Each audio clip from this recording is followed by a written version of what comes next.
Many of you would agree with me when I say that there's a very, very tiny difference between being busy and being productive. And most of the time when we check very well, we'd realize that we're being busy and not being productive. I was in this particular phase last year a lot of times. I was always tired every night. And if you ask me why you tired, it's because I was busy all through the day. I was literally working. Somebody who I tell that I'm very tired every night would probably think that she's very productive and that's why she's tired. They would not know that I was just being busy. And this is not to say that I wasn't doing something. I was doing something, but when it comes to measuring what I was doing with being productive, then I'd rate myself maybe a 3/10 because I was only being busy.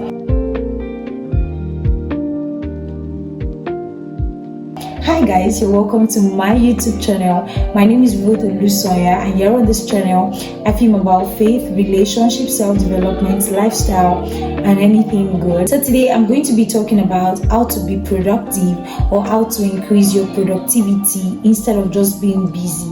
I want to apologize for the background noise that you can hear. I don't know, I feel like that noise is the weapon fashioned against me that will not prosper. Because why is it when I wanted to make a video, that's when a church started their program, but then I'd already said that nothing will stop me from filming this video really. So guys, let's get right into the video. Now, just like what I said earlier, I said that there is only a very tiny difference between being busy and being productive. So somebody who is always busy might mistake busyness for being productive, but they are very, very different. Now I'm going to be talking to you based on experience how to be productive, how to increase your productivity if you've been productive before. And the first thing that I'm going to be mentioning, because this video is not going to be a very long one, the first thing that I'm going to be mentioning is focus. Have an area of focus for your life, for your career, or for everything that makes up you. And here's how I did it. So I realized that I was doing so many things, and one of the things is many times you'll be busy because you're involved in so many things, but when you want to measure your productivity, you'd realize that you're doing either nothing or very little. So that's why you need to have focus. That's why you need to have an area of focus rather. So what I mean by area of focus is I guess that day I was so overwhelmed. I was always overwhelmed every night, and that's because I had so much things to do. I was doing a lot of things, and I realized, and there was just a particular day where I just sat down and I was so tired and overwhelmed. And just right there, I had the voice within me, which is the Holy Spirit that talks to me every time, and it was like, now take a book and a pen. And I took a book and a pen, and it was like, start to write down the thing that makes up you, the things that makes up your entirety. And I started to write them down.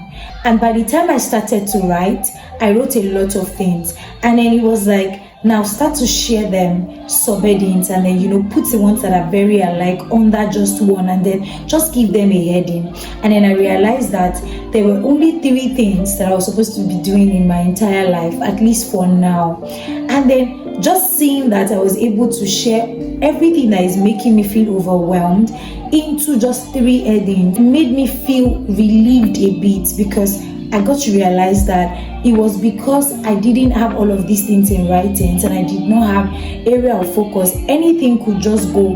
That's why I was not being productive. So if you want to be productive, you need to have an area of focus. What are the things that makes up your entirety, at least for now? They may change later, but what are the things that are your priority now? What are the things that you want to do now? Write them down. If they are getting too much, just share them into 3 most important things, and the rest will just be like subheadings. So the first step to being productive is having area of focus. So by the time another thing starts to enter that want to distract you, you know that this thing is not part of the things that I'm supposed to be doing, so you're able to trash it away. Now another thing that will help your productivity is time management. To be very honest, I think that I learned this the hard way. Coming from somebody that works remotely, right? And coming from somebody that doesn't even have to, go out every morning to board a bus to work. I feel like last year I was always waking up late. I was always waking up late, and I was like, no, anytime I wake up late, I'm always bad now. Like, I always feel very bad now anytime I wake up late, because it's basically just like, then it means that my work for that day has been slowed down anytime I wake up late. So try as much as possible to wake up very early. I don't know, our very early might be very different, but for me, I'm really like trying to wake up 6 a.m. every day. So my alarm literally like rings every 6 a.m. I will not like that sometimes I put up the alarm, but it's different from me waking up 9 a.m. Now, don't judge me, to be very honest. Don't judge me. So I used to wake up 9 a.m., 9:30 a.m. But now, I wake up 6 a.m. to 7 a.m. and it allows me to do a lot of things, because the first thing that I'm doing is not, when I used to wake up by 9 a.m., 9:30 a.m. that time, the first thing that I want to do is to jump into the task that I have for the day, because basically I have to sign in even if I work remotely. It will make you less productive. That's why you need to wake up very early, then plan your day ahead and prepare for what you're supposed to do. That way you're not just resuming immediately to the things that you want to do. Your brain is able to relax well, to prepare itself for the work that is ahead. That's number 2. The third thing that I would like to say, to be honest, I feel like this third thing that I'm about to mention has been a life-changing method or technique for me, to be very honest. I hear a lot of people say it every time, that write your to-do list, but I've not been doing it. I just hear it. But this year, I've started to write down my to-do list, and trust me when I say that this has been like a life-changing technique for me. Every morning, my to-do list book, because last year when I tried to start implementing a to-do list of a thing, I do it via my phone, and trust me, I may not even check my phone. But this method that I'm about to share will change your life. Make sure that you're writing it in a book. So I had to get a jotter. Anytime I wake up, what I'm doing after prayers and after studying the scripture is writing out the things that I'm supposed to do for that day. Now, this is where your phone comes in. So after writing it down, the most important ones that maybe are new to the system, because for me, most of the things that I always have to do every day, they are like repetition, where they say rinse and repeat, right? But the ones that are new for that day, I pick up my phone, then go to my alarm or clock setting on my phone. Then I begin to set the time according to the to-do list that I've written. So if I've written that I want to check up on somebody today, then I'll write it down, assigning time to it. And it means that when I always do this 10 minutes before the actual time that I want to do it. So it means that 10 minutes before the actual time, my phone is going to ring and it's going to say, it's almost time for you to check up on Blessing. It's almost time for you to check up on somebody. It's almost time for you to clock in. It's almost time for you to research on what you need to improve on. It's almost time for you to do this. It's almost time for you to shoot your YouTube video. And then that has always helped me. So my alarm literally like rings all through the day. In this house, they know me. My mom will say, alarm do means that your alarm is ringing again, because that helps me a lot. Because sometimes you can set down the to-do list and you're just going to cover the book and you forget, and then the next day you just carry it on, and that's not good. So the fourth point that I'm going to be sharing is having a sense of commitment towards whatever it is that you write. To be very honest, you may write down to-do list, you may plan ahead, you may set your alarm to guide you or direct you into performing all of those to-do lists. But if you're not committed to it, trust me, you would not do it. Now, I'm committed to something. That's why I'm shooting this video. To be honest, I've been so busy since morning, and this is almost 6 p.m. in the night, and I'm putting on my lamp. That's why you can still even see me, because I'm committed. Now, my alarm has reminded me a lot of times today that I was supposed to shoot this video earlier, but I was busy.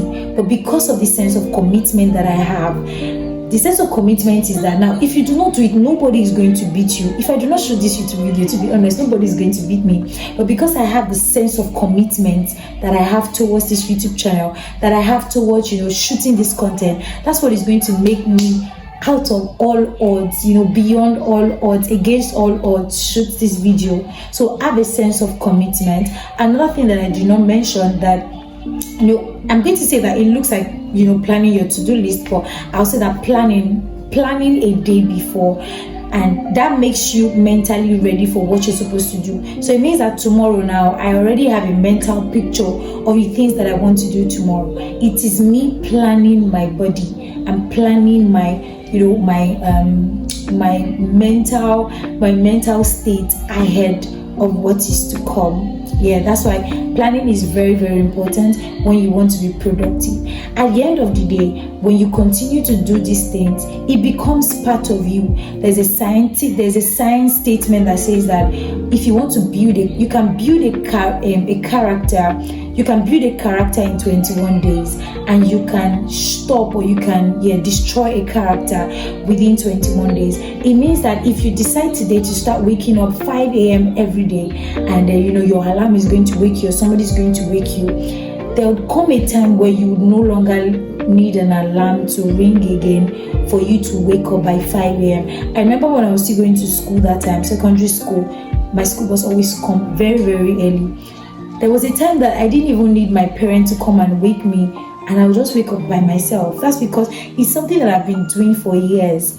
But when I finished university, I started to sleep, and it took me, a lot to start waking up early again. That's because I've destroyed the character over a period of time. So whatever it is that you want to do, start now. Your body is going to get used to it. That'll bring me to the end of my video. Thank you so much for watching this video. Do well to share to friends. Do well to put down your comment if you were blessed by the video. I'll see you in my next video. I'm so sorry. I felt like I was talking so fast in this video. I don't know why. I know that I talk fast, but I feel like this one was even so extra. But then I hope that you learned. Thank you so much. See you in my next video. Bye.